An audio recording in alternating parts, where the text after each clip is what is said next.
Hare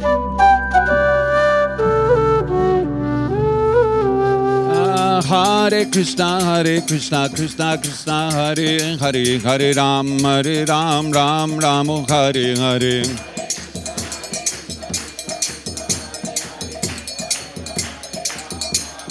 Jaya Prabhupada, Jaya Prabhupada, Jaya Prabhupada, Jaya Prabhupada.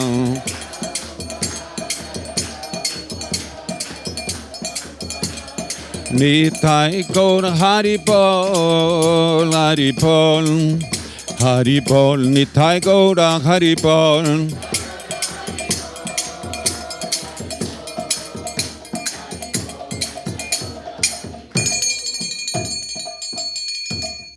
Hare Krishna. My voice, I sound like a frog because yesterday we had Harinam. I lost my voice completely. So please chant with me. Om Namo Bhagavate Vasudevaya.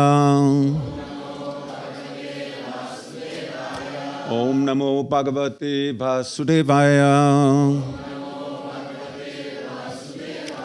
Om Namo Bhagavate Vasudevaya.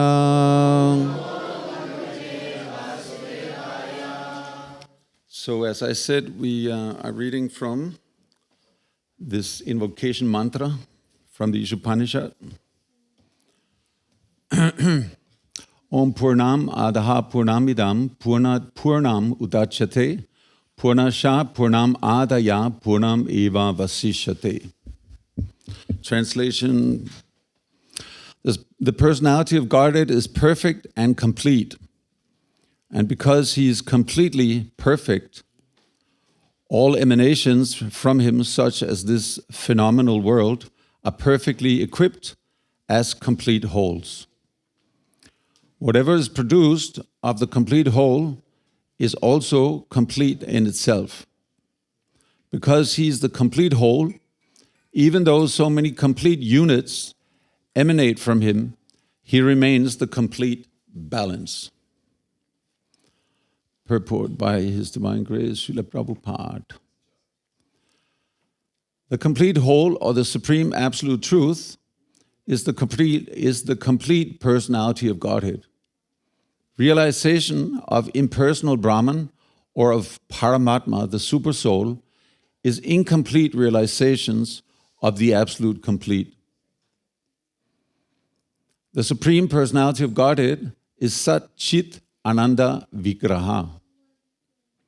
Realization of the impersonal Brahman is realization of his Sat feature, or his aspect of eternity.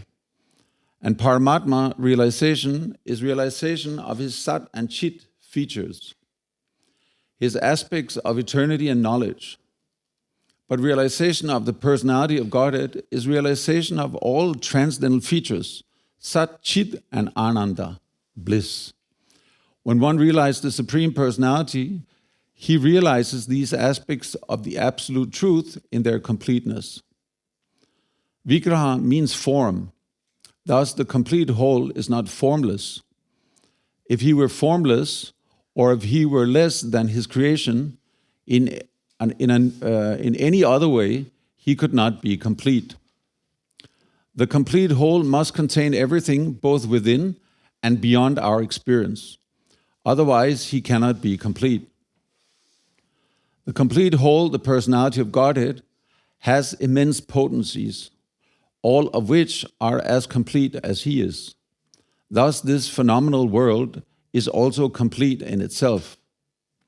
The 24 elements of which this material universe is a temporary manifestation are arranged to produce everything necessary for the maintenance and subsistence of this universe. No other unit in the universe need make an extraneous effort to try to maintain the universe. The universe functions on its own time scale, which is fixed by the energy of the complete whole. And when the schedule is completed, this temporary manifestation will be annihilated by the complete arrangement of the complete whole. All facilities are given to the small complete units, namely the living beings, to enable them to realize the complete whole. All forms of incompleteness are experienced due to incomplete knowledge of the complete whole. The human form of life is a complete manifestation of the consciousness of the living being, and it is obtained after evolving through 8,400,000 species of life in the cycle of birth and death.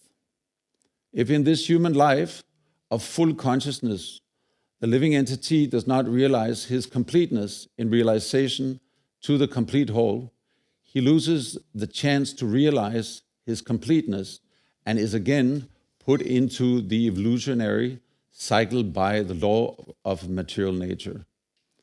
Because we do not know that there is a complete arrangement in nature for our maintenance, we make efforts to utilize the resources of nature to create a so-called complete life of sense enjoyment.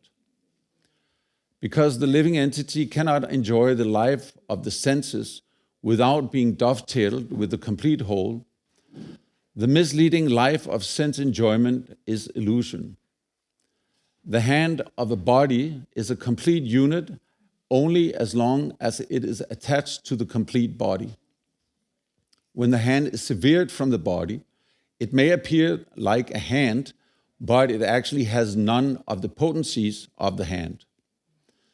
Similarly, living beings are part and parcel of the complete whole, and if they are severed from the complete whole, the illusory representation of completeness cannot fully satisfy them. The completeness of human life can be realized only when one engages in the service of the complete whole. All services in this world, whether social, political, communal, international, or even interplanetary, will remain incomplete until they are dovetailed with the complete whole. When everything is dovetailed with the complete whole, the attached parts and parcels also become complete in themselves.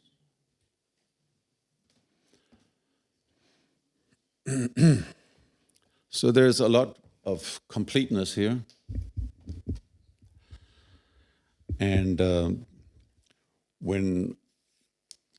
before I joined ISKCON, I was, like most other people in this country, definitely completely ignorant about my existence as a soul, eternal soul in the body, that there's a relationship, an eternal relationship with me and a supreme being. Completely ignorant. No one ever told me about this. As far as it got in school was the teacher of religion. He would read from the Bible. And I think, maybe except for you from India and Nepal, most of us, we had the same experience, yes? So when we speak to people, like Ishvara Krishna and myself, we just stood on the station, Vandløse station today, and distributed books. The last thing you want to mention in a conversation with people is the word. I mean, when you're distributing books, you know, the last words you want to mention is God. Last thing is, it seems like you mention that word, and that's like bye-bye, or, you know, or get lost or whatever, you know. People, they cannot comprehend, they cannot grasp it. And basically what they need to sit down and read this verse about completeness. They need to understand that their own existence is, like Prabhupada says, it's like a hand which is cut off. Yes, it may look like a hand, or actually I watched a documentary once. It was one guy from Vietnam. As a young man, he he was in the army, and he lost his arm. I mean, somehow or other, someone cut it off, or he lost it in, it was in a gunfight or something. And then 50 years later, somehow or other, they found his arm. So this documentary, or it was maybe not a documentary, but just a small scene about this guy, finding his arm again, or getting united with the arm. But of course, by now, the arm, all that was left was just the skeleton, yes? So it's not really, you get like, you see of course we've seen a skeleton, yes? But actually, imagine, you get like this arm, this is yours, it belongs, it's yours. But you don't really feel connected, huh? Is it? You don't really feel connected with that thing, it's just like, maybe you can use it as an instrument, It would make, a nice sound, you rattle something, like we have things here, you can rattle with in kirtan, But so basically, that is, the hand, which is the example Prabhupada uses here with the hand. It's a very nice example, because we look at the hand, we don't even think about it, but the hand supplies the body food. Yes? You want something, you grab it. That's also what we learn about book distribution, is that is the nature of the hand. Yeah, the nature of the hand is just to grab, So Ishvara Krishna, you can confirm that? So what's the first thing you do when you meet a person and you want to distribute a book to him? You just give him a book, and you just give it to his hand, and there's like a good chance, he'll just grab it, because that's the nature of the hand. You don't think about it. And if you're hungry, what do? You take the food and you put it in your mouth. So the example that Prabhupada is using here, this the personality which is, he came to the West 60 years ago, must be 60 by now, yes? And so he had, from his 55. If he came in 65 and it's 25 now, how does that become 55? We just celebrated 60 anniversary. 60? Okay. Someone can teach him math here afterwards, okay? Okay. So Prabhupada, he's an amazing personality. So just like a child learns from his father. You can be 2 years old and you can ask your father something. Your father, where is he? Where's your father? He was here a minute ago. I saw him. Where is he? He left. Okay. But when we're children, we can ask our parents something. And way above our capability, we can get an answer. Like a simple thing, the child asks the father, what is this pencil? What is this thing lying there? What is it for? And the father can explain. So you can accept that, yes? It's simple, yes? Simple example, yes? So that is the function of the guru.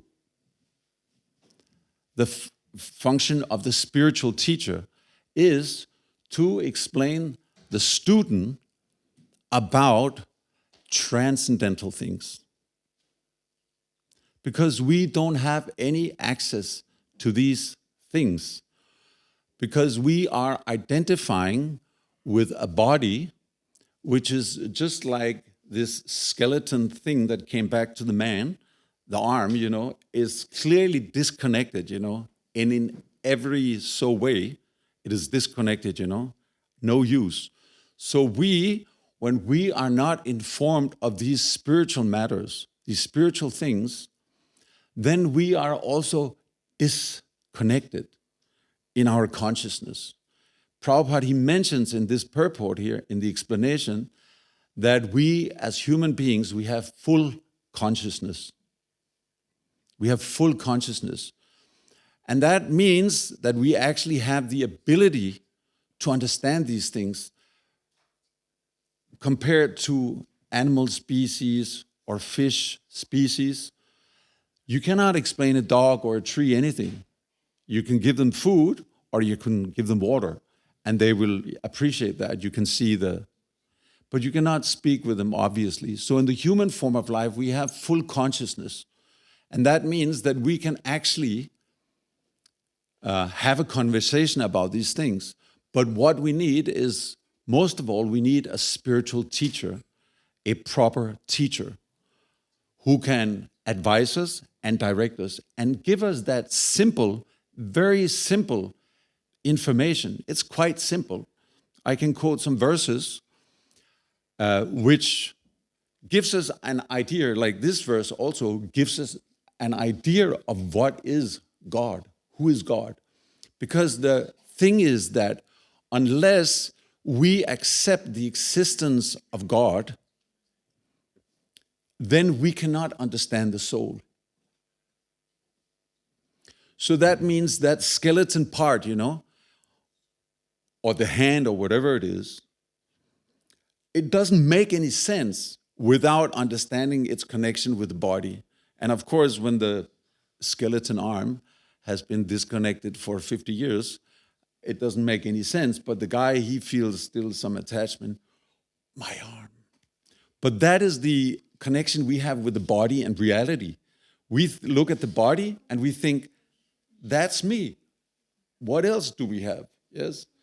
But Krishna, he is completely different. He is Anor Aniyam Mahato Mahiyan.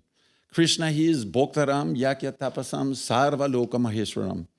Krishna, he is Advaitam, Achutam, Anatim, Anantarupam, Ajam, Puranam, Purusham, Navayovanam Cha. So he is completely transcendental. He's inconceivable. He's unborn. He's the oldest personality. He's smaller than the smallest. He's greater than the greatest. He's the complete, ultimate enjoyer of all sacrifices. He is the Lord of the entire world, Sarva Loka Maheshwaram. He is the Lord of everything that we can perceive. And we look at ourselves and be honest, when I look at my body, the only thing I experience is it's not smaller than the smallest or bigger than the biggest. It's just getting bigger and bigger. And I have no control over that. I mean, of course, some control is there, but I have the freedom, but I don't I'm too much conditioned by the nature, I want to enjoy. Yes? So that's all the platform we're on. We want to enjoy the material body. And that is where we get stuck, because we are living a life according to the dictation of the material nature, which Krishna, he says, Daivi sa gunamai, mama maya turachaja. In Bhagavad Gita, he says that this divine energy, actually, material nature is divine energy because it's his energy, it's Krishna's energy. It is very, very difficult to overcome. Actually, it is impossible to overcome unless Vedeshu Dhulabam Adhulabam Atma Bhaktao, that it is very difficult to understand reality or this supreme being from the Vedas. Very difficult. Vedeshu Dhulabam. But Adhulabam Atma Bhaktao. Atma Bhakta, so the Bhakta, the teacher or the spiritual messenger, from him it is easily understood. And that is why we have parents. Yes? Because Krishna, in the creation, he uses the exact, all the way through, the same system is that we have parents to begin with, we go to school, and we have teachers. And then, because we don't learn about spiritual things, at least in the West, then we need a spiritual teacher, because otherwise we get stuck. We just get stuck there. We don't move. And that is not the fulfillment of this full consciousness that we have, because what it ends up in is that the soul is, of course, the proprietor of the body. Yes, you wake up in the morning, and unless you're very old or very sick, you decide what the body should do. You jump out of bed and you go to school, or you jump out of bed and you go to work, yes? How many jobs you have? 2. My God, that's like, I speak to people in the street, you have one full-time job, it's 8 hours. You sleep 8 hours, and the last 8 hours you eat and so what time you have for spiritual life, But you have 2 jobs, So that's like 16 hours, So when do you sleep? Yes, but still, she has time to come to the temple. She still finds time, I don't know how many, but I guess because Nepalese in Denmark, they just work 2 or 3 jobs. Also, people from Bangladesh also? To some extent, yeah. So, Krishna, you have something to say? You please come over here. Okay, it's nice. I got your cooperation there. Yeah, that's good. So anyway, the creation, because we learn here from this verse, we hear that this universe and the units, basically the units that emanates from the supreme complete.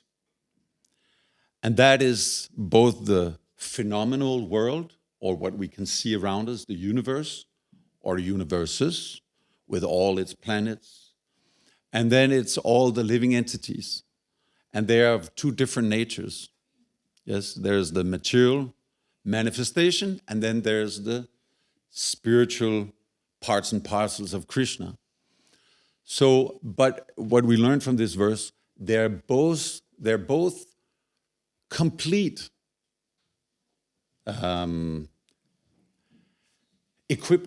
completely equipped units. So we look at the universe, yeah? I mean, it looks pretty complete to me. And when I was a kid, I used to sit on the beach, and I was at night, and I would just have a fire in the beach, and I was like a summer vacation, not, normally, but in the summer vacation. And I would just look at the stars. Yeah.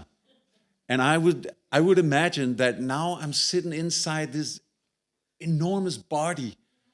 And maybe and I just want to say, I didn't smoke, it can sound like I didn't smoke ganja at that time, but I already then, already then I thought, man, wow, look at this. Wow, imagine that this universe, it's what I see is just like all the atoms in a huge body. And I'm just sitting on one of these atoms in this enormous body. And I was imagining this. I was thinking, wow. But, it's pretty perfect, isn't it? It's pretty perfect. Also, Bhagavad Gita, it was spoken 5,200 years ago.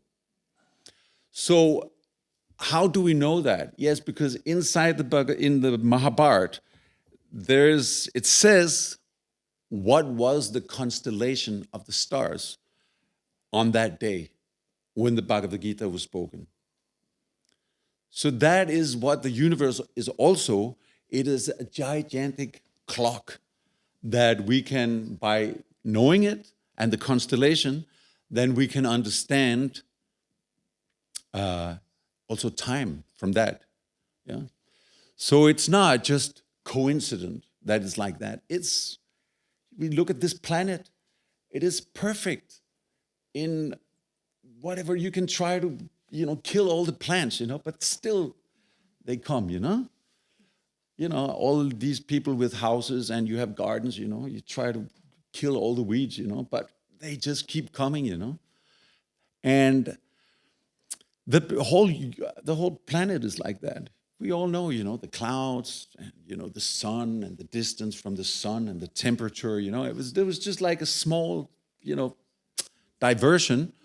We would all fry or freeze, yes, or drown or whatever. Hey, Krishna, could you move to the seat, the other seat? Yeah, I don't know. Yeah, I don't know. Whatever it is, Arjuna, I gave him up long time ago, but that's why I'm speaking to you. Yeah. So also the we look at. No, that's okay. No. Raja Vijay, he's a serious person. He will not make noise during the Bhagavatam lecture. That's why they're laughing, because you sat down there.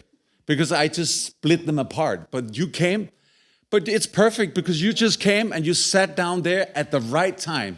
Because now they're disconnected. Good, thank you. Hare Krishna. Okay, good. Now you're in a different discussion.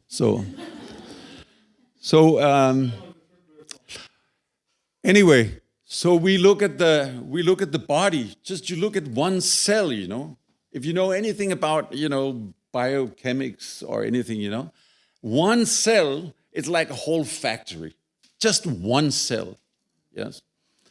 But this is now we're just speaking about small things, because the actual greatness about Krishna is that he is, as we learn from this verse, Sat, Chit, and Ananta. That is Krishna. So his eternal aspect is there in his Brahman manifestation. The Chit, which is full knowledge and eternality, it is there in his Paramatma feature. And then Krishna, Bhagavan, he is Sat, Chit, and Ananda. That is the first two, and also full bliss. But we just can appreciate how many living entities are there. We just look at Krishna, Prabhu over here. And I know that there's 50 million bacteria inside his intestines. They're all living entities. Yes. And that is very difficult to understand, but that's how it is in all our bodies. And there's living entities everywhere. Plants, there's animals, ants everywhere. But Krishna, he manifests in his, in like that. It's not him personally like that. It's just an aspect of him, which is not complete, but it's a localized aspect as Paramatma, who guides us, who guides all living entities at all times, who keeps track of all our karma, all our activities. He never forgets all these things, yes? Also, he never forgets your birthday. So, when it's your birthday, that's the first thing you remember in the morning. Yes, because Krishna, he sits there and he says, it's your birthday today. Yes, like that. So he's so personal also. Krishna is so personal. And most of all, he wants to attract us to the spiritual world that we have become disconnected from. He wants to attract us. And so this process of bhakti yoga, which is also called buddhi yoga because it's a yoga of the intelligence. It's not like physical yoga, but it's yoga for the intelligence.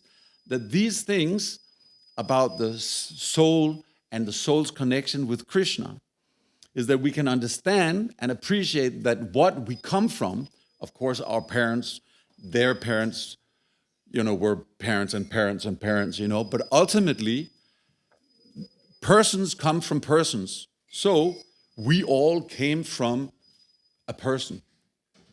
And the ultimate source of everything is a person. Yes? And because we are persons, what we come from must also be a person. Because it doesn't make sense that we are persons and we come from something which is impersonal. It doesn't make sense. The unit emanates from a source, and the source will always be greater. It will at least have what the units have.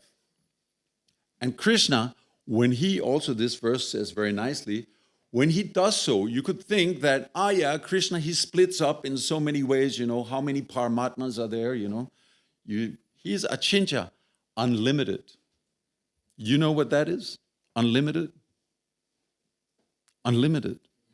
It's just a number, it's not even a number, it's just like, but you try to count the numbers of hair on your body. That's pretty unlimited, isn't it? And then try to count all the hairs on all the bodies. So that is Krishna. He's unlimited. So Krishna, he is necessary in this equation because unless we understand and we appreciate Krishna, then we will not develop this completeness. We will remain incomplete. And for the time of the life, the duration of the life, where we have catered to the body, we have enjoyed the body, and we haven't thought about Krishna, then that time is wasted. Yes? It's wasted. It is wasted because at the time when we lose our body or we lose our car, yes, it's wasted. That's it, So that's why we should put something else, at least some completeness, yes? We don't even understand the word complete, or absolute or perfect or anything. These words, we don't understand them. The only way they make sense is if we have something like, the complete whole to relate that to. Because what is in our incomplete life, what is completeness? It's just suffering. The body is not Sat, Chit, and Ananda. It's not eternal. It's not full of knowledge. It's not full of happiness. It's full of suffering, yes? And I don't want to, I'm now looking at all you and I could look everywhere, but all you guys sitting on chairs except for Krishna and Arjuna, then you sit on the chair for a reason, yes?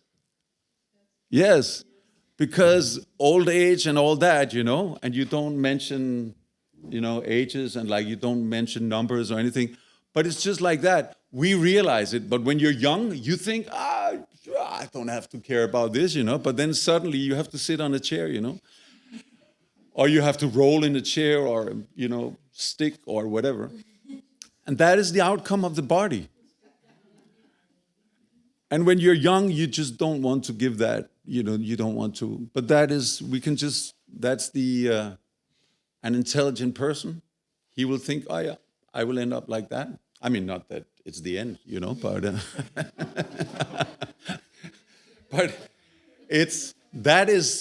that's the part, That's the end of the, we're on this train station, and we can understand, the train now soon it's leaving, So we're going, So anyway, we chant Hare Krishna.